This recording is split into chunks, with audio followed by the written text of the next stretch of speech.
All right. All right. So, we all know why we're here. We're here to talk about demons. Because everyone loves demons. Everyone loves talking about demons.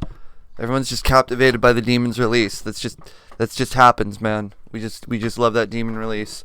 Um, because demons are a demon. Let it out. Let it out. All right. So I'm here talking today about this character, right? So this character, what it is. Okay, so this is, as you probably read in the description, this is Baal, right? This is the first guy in the entire of the Goetia, right? He's a king, demon king. What is a demon king? Well, it just means that this is some sort of kind of a solarish spirit. So what is this character, right? Because this didn't just form out of a vacuum. So who is Baal? Baal or Baal? Or Baal Haman. Okay. So Baal is a do. So what's going on here is in the Goetia we have different spirits. Now these spirits are considered demons. Not like demons. These are demons. And once you know the understanding of like what's a demon and what's a daemon, because daemon's just Greek for spirit, and any retard who's gonna say, "Oh, words change over time." No, they don't. Human beings are just stupid. Words don't change. Just people act more and more retarded over time. Anyways, so who's this character? Because what brief history about the Goetia. It's attributed with Solomon, but it's not from Solomon. It's definitely from more European origins. Now, what these people did is they took all these old deities, all these old pagan gods, and basically Christianized and turned them into demons. And here's got the first one. This is Baal or Baal, from, as you can see, the demon seal put inside the triangle, right? And this is how you would summon it. Anyways, so Baal or Baal is Baal or Baal Haman. This was the Canaanite thunder god, right? Usually depicted as a bull. Throughout time. So let's see if I got an image going on here. So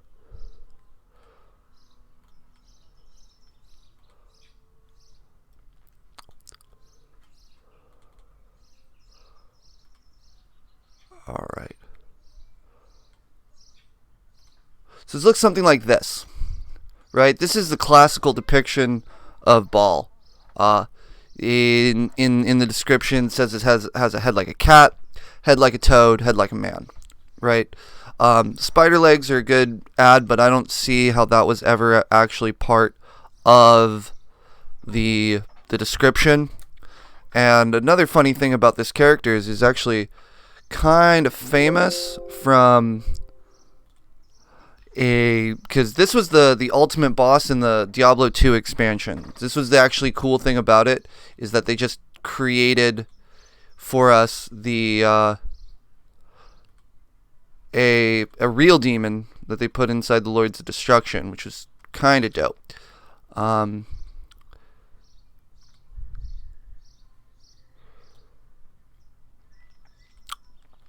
Here's some depictions of Baal Haman, the thunder god, the Canaanite deity, right? So this character, okay, the story, the actual story, is that Baal is the son of El, and anyone who knows your Jewish stuff, El is basically what they call God. It's like a term for just God, right? It's the El. So it's the big baddie, big bad guy, not bad guy, but anyway, so Baal's just cruel. He's just a dick. He's a dick to humanity. And God doesn't like that, right? So God, being God's like, nah, man, I'm going to put your ass fucking down, right? Anyways, so what the Jews did back in the day is rather than calling him Baal, because that was a term. That was a term meaning like any old house deity, any old house spirit, or tribal deity.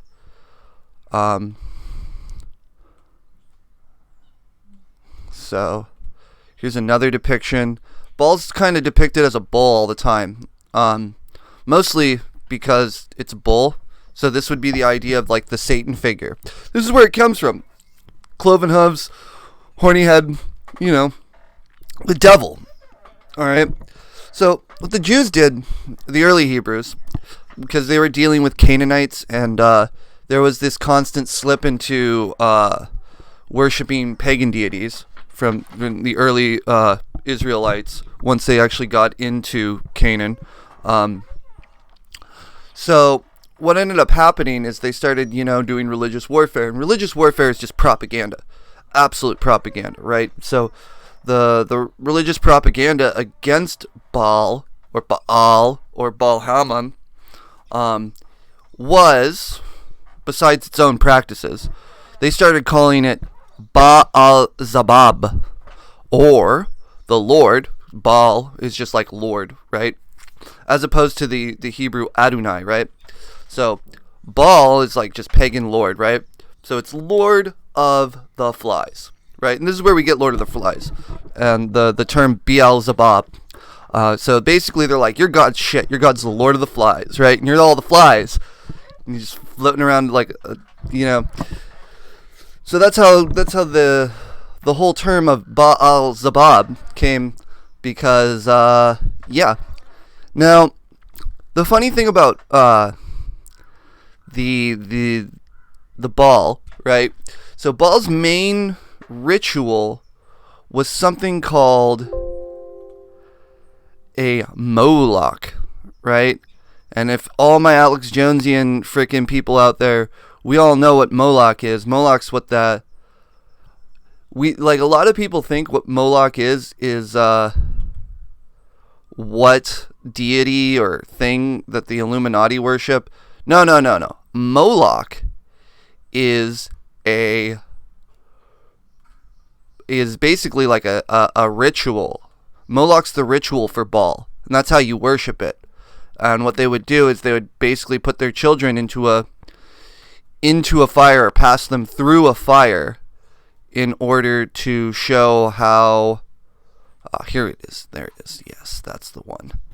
They would pass it through a fire.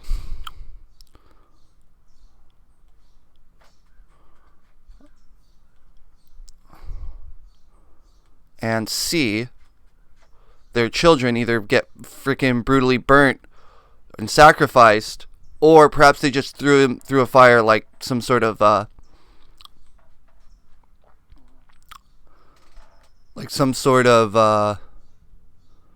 cleansing, like baptism through fire, right?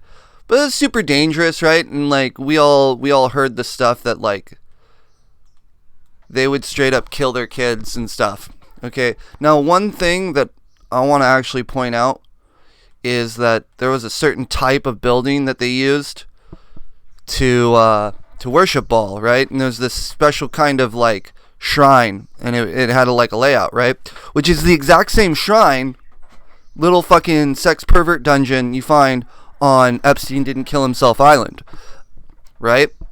So this kind of all is evidence that the Illuminatus, all those fucking corporate cabals that we all see, they're in cahoots. They're in some. This is just evidence of their involvement with an actual like messed up sort of ancient cults and rituals and stuff. Now, I'm not saying that's true. Okay, I'm not saying that's true. I'm saying there is evidence. And evidence of something isn't the absence of evidence of something. So that's what I gotta say about that one. So, what is Baal? Baal's this big scary character who's worshipped through a Moloch at the Bohemian Grove. Now, this character is like the first character, and he only has like one real power, is to make you invisible. Now, this isn't actually physical invisibility. This is more of like social invisibility. This is sort of like no one's gonna notice you. So if you actually try to like summon this spirit and try to utilize this thing, no one's gonna notice you. No one's gonna see it. People are just gonna ignore you, right?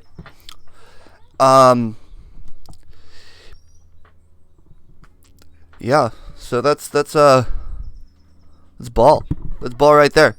So like his seal.